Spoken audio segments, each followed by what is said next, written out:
A partir dos 8.000 metros de altitude, o corpo humano entra em um estado de deterioração irreversível. O oxigênio no ar cai para menos de 1/3 do que existe ao nível do mar. Nessas condições, mesmo em repouso, o organismo começa a falhar. Células deixam de receber oxigênio suficiente, órgãos param de funcionar e o corpo inicia um processo silencioso de shutdown. Essa região é chamada de Zona da Morte. Apenas 14 montanhas em todo o planeta ultrapassam essa linha. Todas elas estão localizadas no Himalaia e nos arredores. Escalar qualquer uma delas exige preparação extrema, resistência ao frio e, acima de tudo, decisões certas na hora certa. Mas nem sempre essas decisões são possíveis. Em 1934, uma expedição alemã tentou conquistar uma dessas montanhas, o Nanga Parbat, no que hoje é conhecido como o norte do Paquistão. Eles tinham o apoio do governo, equipamentos de ponta para a época e estavam determinados a levar a bandeira da Alemanha até o cume. Esse é o relato de uma das primeiras grandes tragédias da história do montanhismo moderno. Um episódio que mostraria ao mundo que acima de 8.000 metros, força de vontade não é suficiente e que algumas montanhas não reagem com violência. Apenas esperam você ficar sem opções.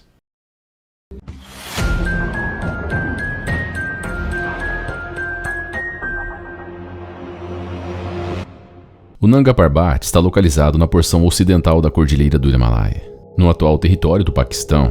Com 8.126 metros de altitude, é a 9ª montanha mais alta do mundo. Sua inclinação acentuada e a rápida elevação a partir do vale do rio Indo tornam sua geografia uma das mais difíceis entre os picos acima de 8.000 metros. O nome Nanga Parbat significa montanha despida em urdu, referência às suas faces amplamente expostas, com paredões rochosos visíveis acima da linha das neves eternas. Sua face rupal, com mais de 4.600 metros de altura vertical contínua, está entre as maiores paredes rochosas do mundo. Ao contrário de outras montanhas de 8.000 metros, o Nanga Parbat oferece menos áreas de transição entre a base e o cume.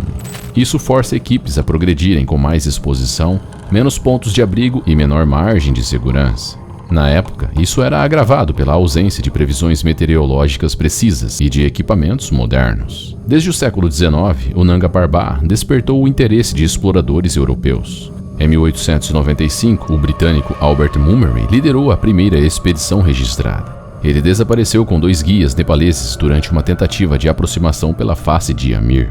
Um dos principais fatores de risco do Nanga Parbat é a combinação entre sua topografia íngreme e as condições climáticas instáveis.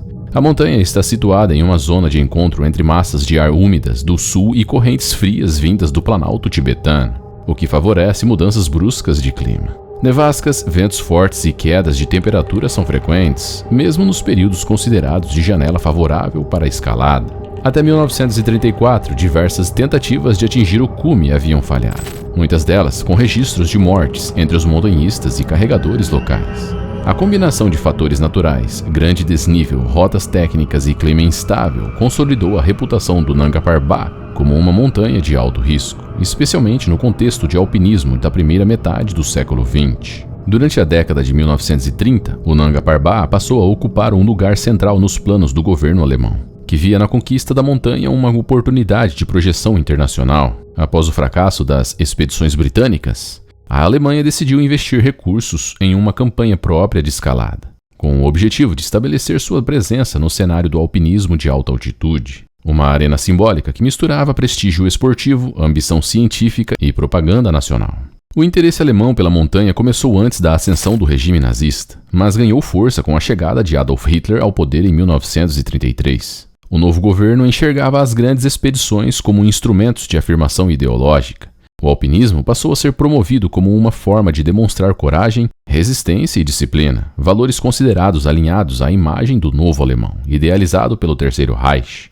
O Nanga Parbat foi escolhido, entre outras razões, por não estar sob controle britânico direto, ao contrário do Everest, localizado no Nepal e acessado pelo Tibete, regiões então sob forte influência do Império Britânico. A face ocidental do Nanga Parbat era mais acessível pelo norte da Índia britânica e pelas regiões tribais do que hoje é o norte do Paquistão, regiões onde uma expedição estrangeira com interesses próprios encontrava menos restrições políticas. Para liderar o projeto, o alpinista Willy Merkel foi escolhido. Ele já havia tentado escalar o Nanga Parbat 2 anos antes, liderando uma expedição independente que chegou a estabelecer campos altos mas teve que recuar devido ao mau tempo e limitações logísticas.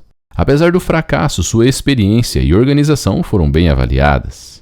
Quando o governo nazista decidiu oficializar a nova tentativa em 1934, Merkel foi reconvocado com o respaldo do Estado alemão. A expedição recebeu apoio financeiro, equipamentos de ponta para a época e ganhou o status de missão nacional. Não se tratava apenas de uma escalada, mas de uma demonstração pública de competência alemã. Vários alpinistas de elite foram selecionados, além de médicos, meteorologistas e cinegrafistas. A expedição também contou com dezenas de carregadores locais, principalmente sherpas nepaleses, que foram contratados em Darjeeling, então centro do alpinismo da região. A expedição alemã ao Nanga Parbat em 1934 foi organizada com alto investimento e planejamento detalhado. Apesar do apoio político e financeiro do Terceiro Reich, a realidade logística no subcontinente indiano, especialmente em regiões remotas como o norte da Caxemira, impôs desafios que nenhuma estrutura europeia da época poderia contornar facilmente. O grupo principal partiu da Alemanha em abril e, após cruzar a Europa por trem, chegou por navio à cidade de Bombay, na Índia Britânica. A partir dali, seguiu uma jornada terrestre até Srinagar, capital do então estado principesco da Caxemira, e depois atravessou montanhas, vales e estradas rudimentares até a vila de Astor, nos arredores do Nanga Parbat. A região, de estrutura precária, apresentava grandes dificuldades de acesso. Não havia estradas pavimentadas, pontes confiáveis ou meios de transporte mecanizados nos trechos finais. A última etapa da aproximação foi feita a pé, com caravanas compostas por mulas, iaques, carregadores locais e os próprios membros da expedição. Rios precisavam ser atravessados a val ou com pontes de corda improvisadas. Em vários momentos, a carga teve de ser dividida em volumes menores para que homens e animais conseguissem cruzar trechos estreitos ou íngremes de trilha. A logística total envolveu mais de 200 pessoas, entre alpinistas, ajudantes, cozinheiros e principalmente sherpas contratados em Darjeeling, que eram experientes em transporte de cargas em grandes altitudes. Estima-se que foram levadas mais de 5 toneladas de materiais, barracas, roupas térmicas, equipamentos técnicos, suprimentos médicos, câmeras, instrumentos científicos, alimentos desidratados e cilindros de oxigênio. O campo base foi instalado ao final de maio, a cerca de 3.500 metros de altitude, na base da face Hakyot. Mesmo com o acúmulo de experiência da expedição anterior de 1932, novos problemas surgiram. Parte dos equipamentos sofreu danos durante o transporte. Alguns animais de carga morreram no caminho, e houve episódios de deserção entre trabalhadores locais devido ao frio intenso e à dificuldade do terreno. Além disso, o tempo necessário para estabelecer cada campo avançado era maior do que o previsto. A baixa densidade de população na região e a ausência de qualquer estrutura de apoio, como vilarejos com suprimentos ou abrigos, forçavam a equipe a carregar tudo consigo, desde alimentos até lenha, que exigia múltiplas viagens para transportar o necessário a cada novo ponto de acampamento. A altitude também começou a afetar o desempenho da equipe. Alguns sherpas mostraram sinais de exaustão ainda abaixo dos 5.000 metros, e alpinistas europeus passaram a relatar dores de cabeça, náuseas e perda de apetite. Apesar disso, a pressão para cumprir o cronograma aumentava. O verão himalaio era curto e havia uma expectativa política de retorno com conquistas documentadas. Merkel, ciente da responsabilidade que carregava, decidiu continuar a escalada, mesmo diante de uma estrutura já fragilizada pela exaustão e pelo desgaste logístico precoce. Com o campo base instalado na base da face Hakyot, a expedição iniciou a fase de ascensão em meados de junho. A rota escolhida seguiu por uma encosta glaciar até a aresta leste, utilizando a mesma linha tentada anteriormente. A estratégia era clássica: avançar em etapas com instalação de campos sucessivos, usando o método de Portel, no qual parte da equipe sobe com carga, deposita suprimentos em um campo superior e retorna ao anterior para descanso e aclimatação. O campo 1 foi montado a aproximadamente 4.800 metros, seguido pelo campo 2 a 5.500 metros. O campo 3 acima de 6.000 metros e o campo 4 em torno de 6.300 metros. O trajeto entre campos incluía travessias de gretas cobertas por neve instável, encostas expostas ao vento e seções com risco de avalanches. Em um dos trechos, entre os campos 3 e 4, a equipe precisou cruzar uma área repleta de séracs, onde os deslocamentos foram limitados às primeiras horas da manhã. Antes do aquecimento solar. A partir do campo 5, o avanço se tornou mais lento e exigente. As tendas precisavam ser montadas sobre plataformas escavadas diretamente no gelo duro. A quantidade de oxigênio no ar já era cerca de metade da encontrada ao nível do mar, o que exigia paradas constantes mesmo para tarefas simples, como carregar uma carga ou fixar uma estaca. O desgaste começou a afetar tanto os alpinistas quanto os Sherpas. Sintomas como náuseas, fadiga persistente e perda de apetite tornaram-se frequentes. Alguns apresentavam sinais iniciais de confusão mental e apatia, um indicativo de que a hipóxia já interferia no julgamento e no estado emocional da equipe. Nessas condições, decisões operacionais simples, como seguir adiante ou esperar, passaram a ser tomadas com hesitação, aumentando o risco de erros. Mesmo com esses sinais, Merkel manteve o plano de alcançar o cume. No início de julho, um pequeno grupo avançou até o campo 8, a cerca de 7.480 metros de altitude. A essa altura, boa parte dos membros havia descido e a linha de suprimentos estava fragilizada. O acampamento mais alto dispunha de poucas barracas, provisões mínimas e quase nenhuma capacidade de apoio logístico vinda dos campos inferiores. Essa etapa marcou o ponto de maior exposição da expedição. As dificuldades já não se limitavam mais ao terreno e ao clima, mas à estrutura da missão como um todo, que começava a se sustentar sobre um equilíbrio instável. A altitude extrema, a cadeia logística estendida demais e a redução progressiva da capacidade de tomada de decisão criaram uma situação típica de zonas de risco em grandes montanhas, onde a vontade de concluir a escalada começa a superar a avaliação racional das condições reais. A partir desse ponto, a expedição cruzava uma linha crítica. O tempo necessário para um retorno seguro até o campo base já superava o tempo estimado para tentar o cume e retornar. Isso significava que, qualquer que fosse a decisão dali em diante, a margem de recuo estava comprometida. Nesse tempo, com suprimentos reduzidos e com a energia da equipe no limite, a segurança operacional da expedição entrava em colapso progressivo. Ainda no campo 8, mudanças nas condições meteorológicas começaram a se manifestar no dia 6 de julho. A equipe havia atingido o ponto mais alto da expedição até então, e os planos de tentativa ao cume estavam sendo discutidos. Mas sinais de instabilidade atmosférica passaram a surgir. Queda súbita de pressão, formação de nuvens densas e aumento progressivo dos ventos. Na manhã do dia 7 de julho, a situação piorou rapidamente. Uma nevasca densa passou a atingir os campos superiores de forma contínua, acompanhada de ventos fortes e queda acentuada de temperatura. A visibilidade foi reduzida a poucos metros e os deslocamentos entre os campos se tornaram inviáveis. A barraca no campo 8 foi parcialmente soterrada, ainda nas primeiras horas da tempestade, exigindo escavações regulares para evitar o colapso da estrutura. A comunicação com os campos inferiores tornou-se esporádica. O sistema de recados, feito por Sherpas ou mensageiros que subiam e desciam entre os acampamentos, praticamente cessou. Os ventos nas encostas expostas ultrapassavam os 80 km por hora, e as trilhas estavam encobertas por neve fofa e instável.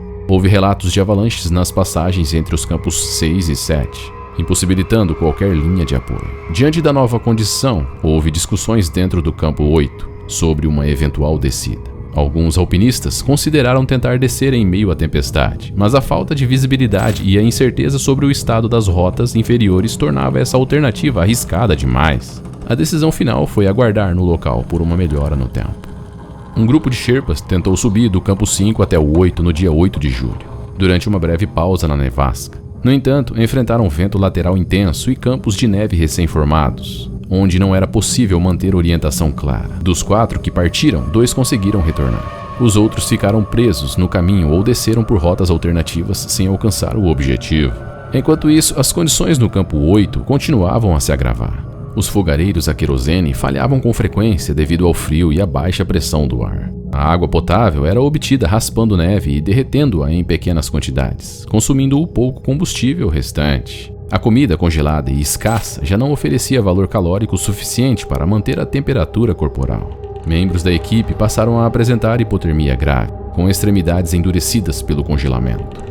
Alguns relataram sensação de calor, uma resposta neurológica típica das fases avançadas de hipotermia. Também foram observados períodos de confusão mental, alternância entre apatia e agitação, e dificuldade para coordenar movimentos simples, todos agravados pela privação de sono e pela fome. Em termos logísticos, a situação havia ultrapassado um ponto crítico. A essa altura, mesmo que o tempo melhorasse, a equipe já não dispunha de combustível, alimentos ou energia física suficientes para realizar uma descida completa com segurança. O tempo necessário para retornar ao campo base era maior do que a autonomia restante. O grupo estava de fato preso. Com a tempestade ainda ativa e sem previsão de melhora, os integrantes da expedição que permaneciam no campo 8 ficaram completamente isolados. Estavam a aproximadamente 7.480 metros de altitude, expostos ao frio, com suprimentos mínimos e sem qualquer contato direto com os campos inferiores. Dentro das barracas, as dificuldades básicas se agravavam. O gelo se acumulava no interior dos abrigos e as roupas já não conseguiam manter o corpo aquecido. Dormir tornou-se quase impossível e o esforço para executar tarefas simples, como derreter neve ou ajustar estacas, consumia energia que não poderia ser reposta. A comida congelada já não fornecia calorias suficientes, o combustível se esgotava rapidamente e a água potável, essencial para manter o funcionamento dos órgãos em altitude, tornou-se escassa. Os efeitos fisiológicos da altitude prolongada começaram a se manifestar com clareza. Em níveis acima dos 7.400 metros, a pressão atmosférica é cerca de 1/3 daquela ao nível do mar, o que compromete o fornecimento de oxigênio para o cérebro e os músculos. Após dias nessas condições, o corpo humano entra em colapso progressivo, a capacidade de raciocínio se reduz, a coordenação motora falha e a hipotermia se intensifica, mesmo em repouso absoluto.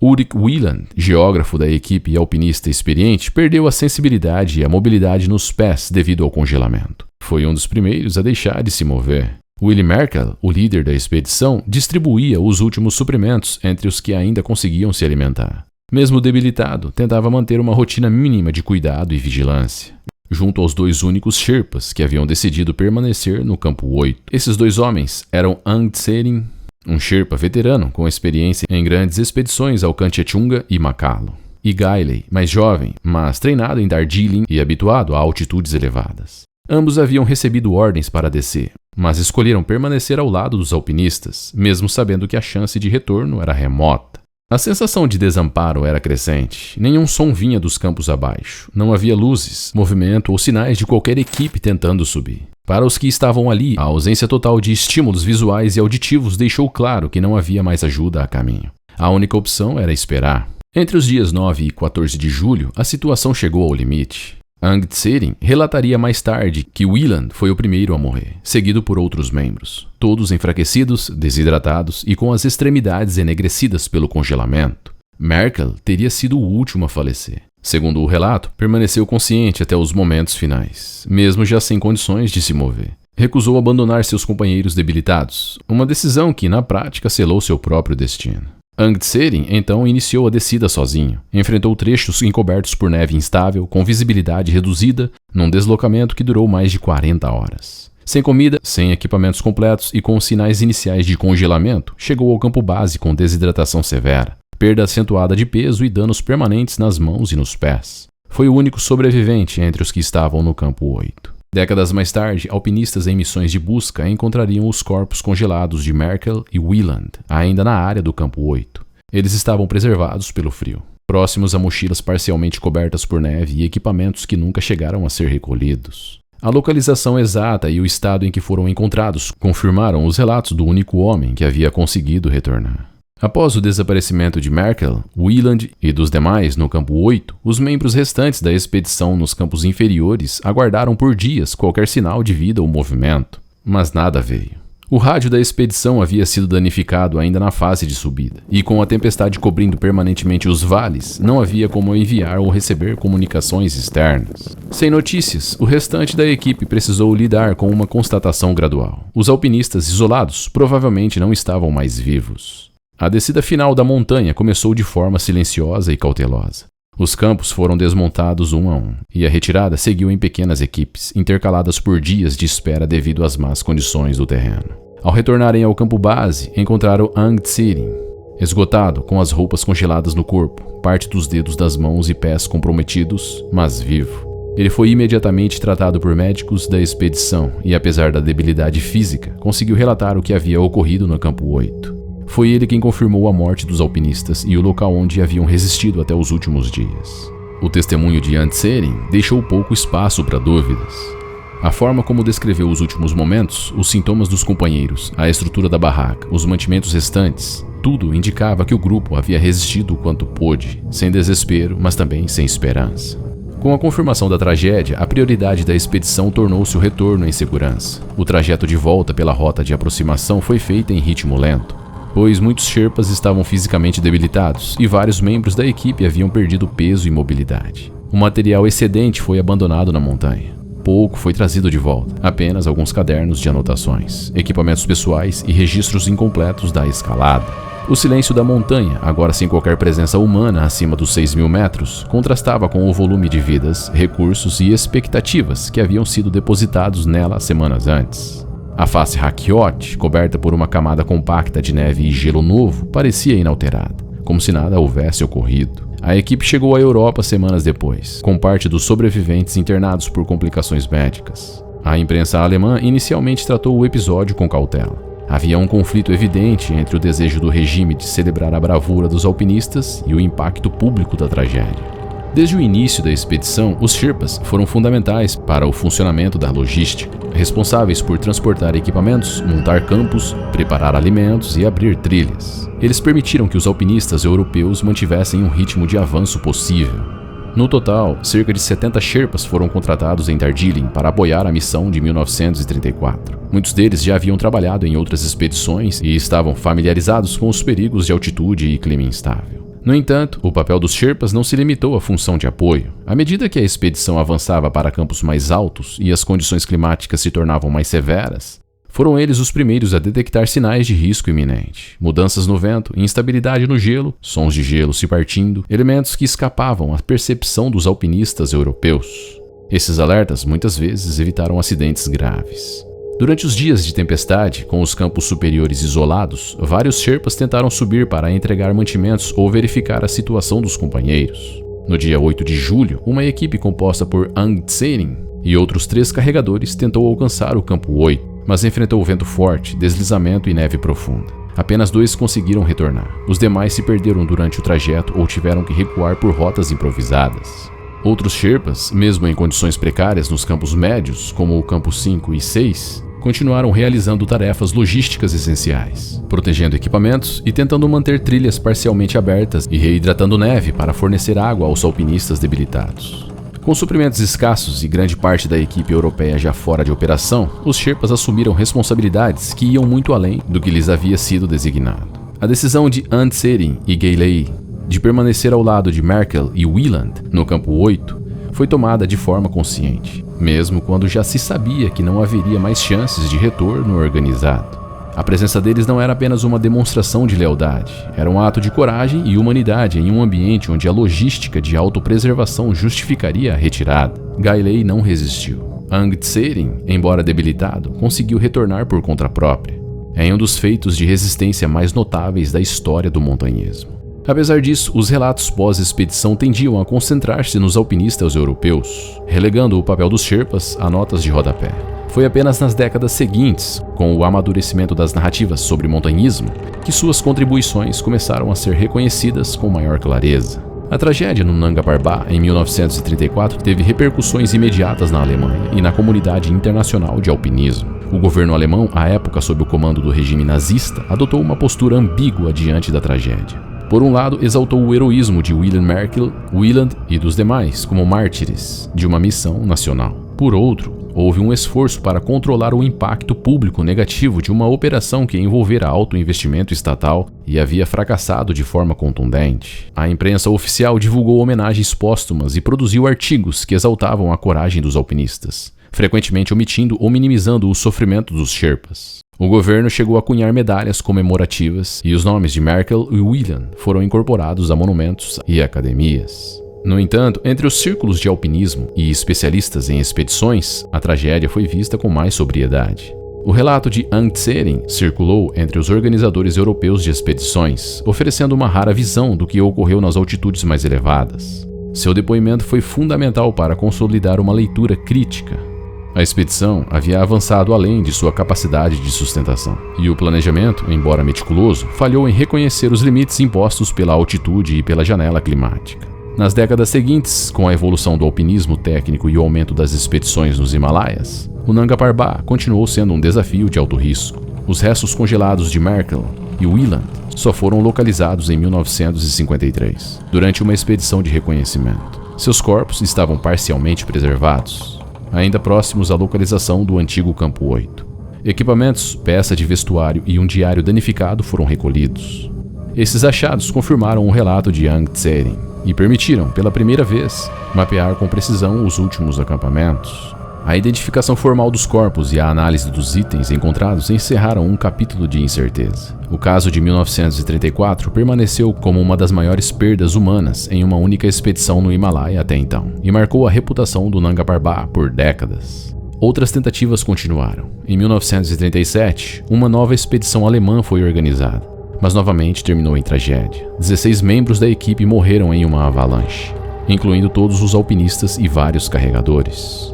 O Nanga Parbat só seria escalado com sucesso quase 2 décadas depois. Em 1953, o austríaco Hermann Buhl alcançou o cume sozinho, sem oxigênio suplementar, em uma ascensão considerada uma das mais impressionantes da história do alpinismo. Buhl quase não sobreviveu à descida, passando uma noite em pé sobre um estreito platô sem barraca ou saco de dormir.